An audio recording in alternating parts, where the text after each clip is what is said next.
Assalamualaikum warahmatullahi wabarakatuh.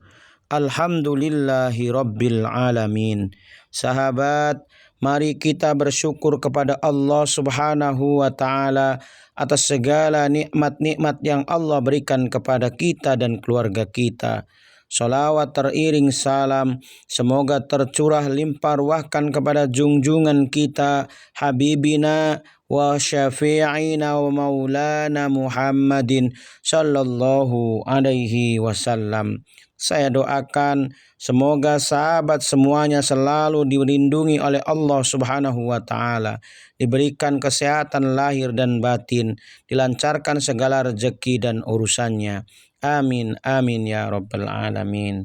Sahabat yang dimuliakan oleh Allah Subhanahu wa Ta'ala, pada kesempatan kali ini saya akan membawakan sebuah materi yang berjudul Keadaan Surga dan Penghuninya.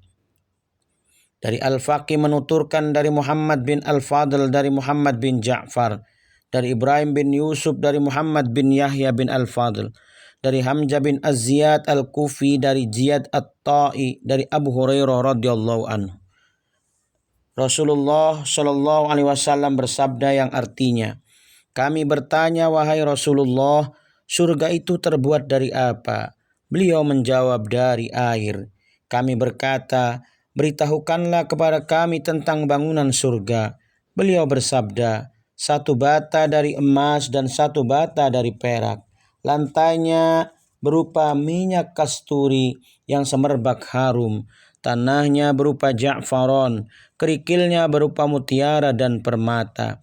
Barang siapa masuk ke dalamnya, maka ia selalu berada dalam keadaan senang dan tidak pernah susah, kekal dan tidak pernah mati, bajunya tidak pernah rusak, dan masa mudanya tidak akan berlalu.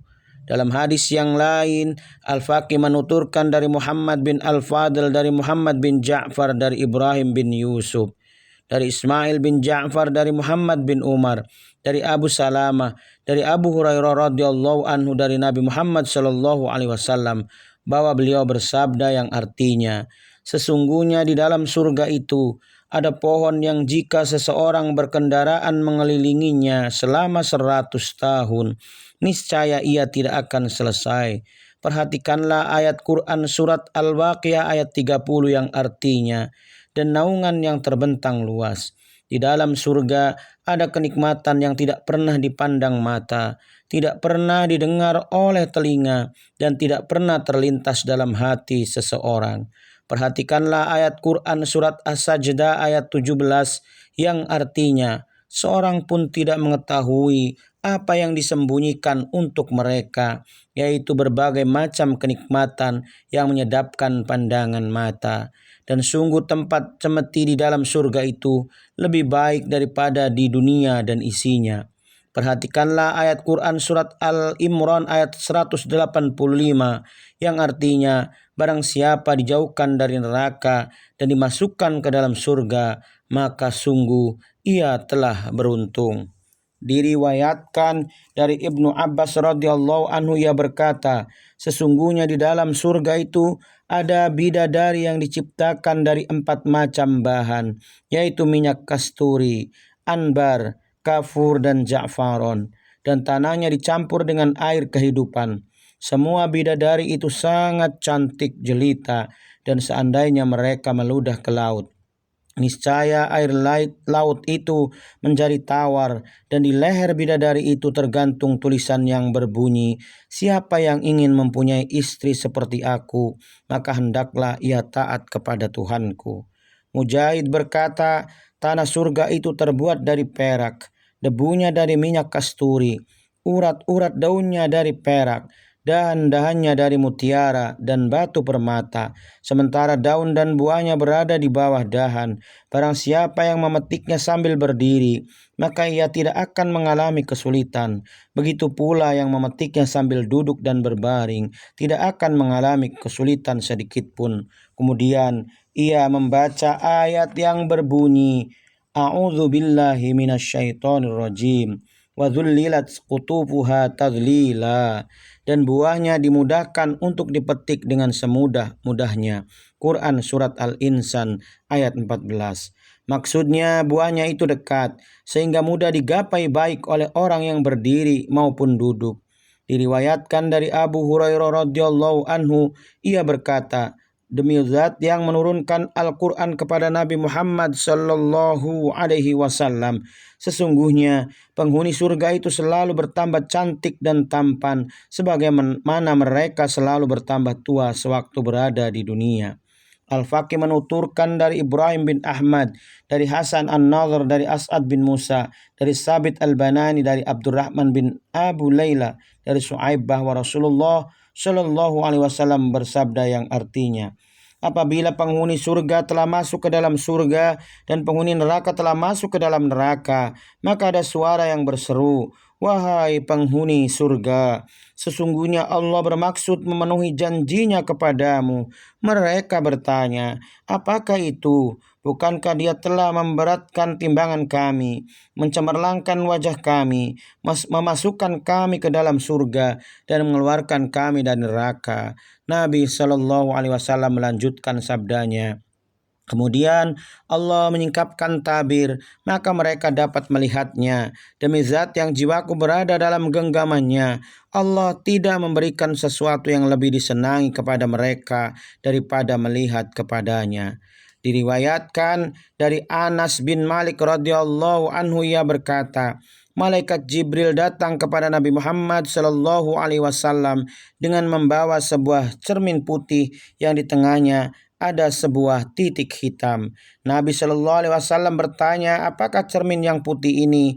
Jibril menjawab, ini adalah hari Jumat, dan titik hitam ini adalah saat mustajab yang ada pada hari Jumat yang telah dikaruniakan Allah kepadamu dan kepada umatmu, sehingga umat-umat yang sebelummu, maksudnya orang-orang Yahudi dan Nasrani, berada di belakangmu. Pada hari Jumat ada saat yang apabila seorang mukmin memohon sesuatu yang baik kepada Allah Ta'ala, niscaya permohonan itu akan dikabulkan oleh Allah. Dan jika ia berlindung dari sesuatu yang tidak diinginkan, niscaya Allah akan melindunginya. Bagi kami para malaikat, hari Jumat itu disebut Yaumul Mazid, hari tambahan. Nabi Muhammad SAW bertanya, apakah Yaumul Mazid itu? Jibril berkata, Allah telah membuat suatu lembah di dalam surga yang di dalamnya ada bukit dan minyak kasturi. Apabila hari Jumat tiba, maka lembah itu dikelilingi mimbar yang terbuat dari cahaya yang diduduki oleh para nabi. Mimbar yang terbuat dari permata dan mutiara yang diduduki oleh orang-orang yang benar, orang-orang yang mati syahid, dan orang-orang yang soleh. Orang-orang yang berada di dalam kamar turun lalu duduk di belakang mereka pada bukit itu. Mereka berkumpul menghadap Tuhan, lantas memanjatkan puja dan puji kepadanya. Kemudian Allah Ta'ala berfirman kepada mereka, ajukanlah permintaan kepadaku. Mereka berkata, kami memohon keriduanmu. Allah berfirman, aku telah memberikan keriduanku kepadamu. Aku akan menempatkan kamu di rumahku dan aku muliakan kamu. Kemudian Allah menampakkan diri kepada mereka sehingga mereka dapat melihatnya. Maka tidak ada suatu hari yang lebih mereka sukai daripada hari Jumat, karena pada hari itu mereka mendapatkan tambahan kemuliaan. Sahabat semuanya yang dimuliakan oleh Allah Subhanahu wa Ta'ala, dalam hadis lain pun dikatakan, yang artinya rombongan pertama yang akan masuk surga di antara umatku bagaikan bulan purnama. Kemudian yang berikutnya bagaikan bintang yang sangat cemerlang. Kemudian sesudah itu sesuai dengan tingkatannya masing-masing. Mereka tidak kencing dan tidak membuang air besar, tidak meludah dan tidak beringus. Sisir rambut mereka terbuat dari emas, dan ukup-ukup mereka dari kayu cendana yang harum. Keringat mereka berupa minyak kasturi dan bentuk mereka seperti bentuk seorang dengan tinggi badan seperti Nabi Adam alaihissalam, yakni 60 hasta. Dalam hadis lain diriwayatkan dari Ibnu Abbas radhiyallahu anhu bahwa Rasulullah SAW bersabda yang artinya, sesungguhnya penghuni surga itu muda semua. bersih, halus, tidak berambut kecuali pada kepala dan 2 bulu mata. Artinya mereka tidak mempunyai rambut kemaluan dan bulu ketiak. Mereka semua setinggi Nabi Adam, yakni 60 hasta, dan seusia Nabi Isa bin Maryam, yakni 33 tahun. Mereka berkulit putih dan berpakaian hijau. Ada seorang di antara mereka, lantas datanglah burung dan berkata, "Wahai kekasih Allah, saya telah minum dari sumber salsabil, bercanda ria di taman surga di bawah arash, serta makan buah-buahan ini dan itu. Rasa sebelah badan burung itu adalah rasa daging yang dimasak, dan sebelah badan yang lain rasa daging yang dipanggang. Penghuni surga itu makan daging burung itu sepuas-puasnya." Sahabat belajar Islam bersama yang dimuliakan oleh Allah Subhanahu wa taala. Dalam hadis lain pun yang diriwayatkan dari Anas bin Malik radhiyallahu anhu, Nabi Muhammad sallallahu alaihi wasallam pun bersabda, yang artinya, sesungguhnya di dalam surga itu terdapat banyak pasar yang tidak dipergunakan untuk berjual beli. Di sana penghuni surga berkumpul dengan berkelompok-kelompok, menyebut-nyebut bagaimana keadaan di dunia, bagaimana cara beribadah kepada Tuhan, bagaimana keadaan penghuni dunia yang miskin dan kaya, bagaimana kematian, dan bagaimana bisa sampai ke surga setelah lama busuk di dalam kubur. Al-Faqih menuturkan, dari orang yang dapat dipercaya dengan sanad dari Asbad, dari As-Suda, dari Abu Murrah, dari Ibnu Mas'ud radhiyallahu anhu, ia berkata, semua manusia akan datang dan berdiri di sekitar neraka, kemudian meniti titian sesuai dengan amal perbuatan mereka. Di antara mereka ada yang bagaikan kilat, ada yang bagaikan angin kencang, ada yang bagaikan burung terbang, ada yang bagaikan larinya kuda yang bagus, ada yang melewatinya seperti orang yang berlari. Sampai pada akhirnya ada seseorang yang berjalan di atas titian itu dengan menggunakan 2 ibu jari kakinya, kemudian terjatuh ke dalam neraka. Titian itu sangat tajam setajam pedang, berduri, dan di kanan kirinya ada malaikat yang berdoa, "Wahai Tuhanku, selamatkanlah, selamatkanlah." Ada seseorang yang melewatinya dan ia adalah orang terakhir yang masuk surga. Ketika ia selamat melewati titian itu, pintu surga terbuka baginya. Namun ia melihat tidak ada tempat baginya di dalam surga.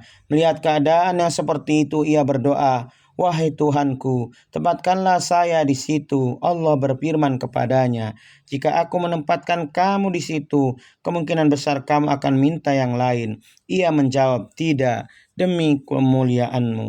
Kemudian ia ditempatkan di situ. Setelah itu diperlihatkan kepadanya tingkatan yang lebih mulia.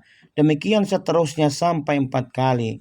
Ketika berada pada tingkatan yang keempat, diperlihatkan kepadanya tempat yang lebih mulia lagi, dan ia merasa rendah dengan segala apa yang telah diberikan kepadanya. Namun ia diam, tidak berani minta tempat yang lebih mulia lagi. Kemudian Allah bertanya kepadanya, "Kenapa kamu tidak minta?" Ia menjawab, "Saya sudah minta sampai saya merasa malu." Kemudian Allah Ta'ala berfirman, "Bagimu sebesar dunia 10 kali, dan ini adalah tempat yang paling rendah di dalam surga." Abdullah bin Mas'ud berkata, setiap kali Nabi membicarakan masalah ini, beliau tertawa sehingga gigi-gigi gerahamnya kelihatan. Diriwayatkan dalam sebuah hadis bahwa di antara wanita-wanita dunia ada yang kecantikannya melebihi bidadari-bidadari di surga karena amal perbuatannya ketika di dunia. Allah Ta'ala berfirman, "A'udzubillahi minasyaitonirrajim. Bismillahirrahmanirrahim. Inna ansha'nahunna insya'an faj'alnahunna abkara uruban natsraba li ashabil yamin."